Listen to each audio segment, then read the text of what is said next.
Pang malako nga asawa, kalipay nga way sama ang gisawan sa usag-usag.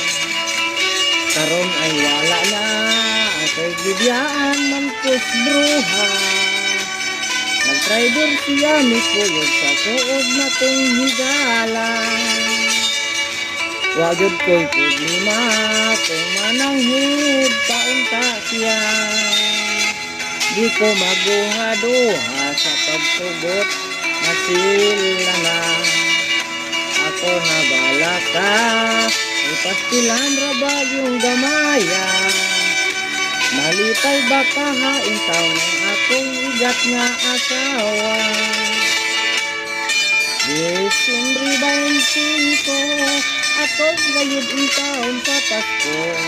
Maoy pagbiya sa mga punto, okay ra ko kay lagi Pasko.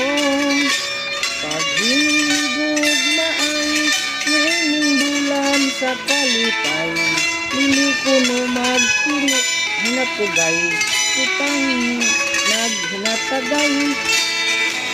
Dako kong kalipay, ang pagbiya sa kong asawa. Kay ako nagladlad sa kadugay namin akong kapang.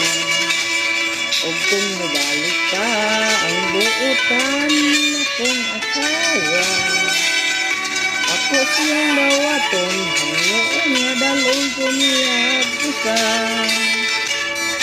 Merry Christmas na lang sa nga bubiong ko nga asawa. Og sa trader ko nga higala, wako maglagot ninyong duha. Akong di kaluan ang mahal ko nga asawa. Maindi ba kaha itaw siya, kay 30 yun itaw lintuya.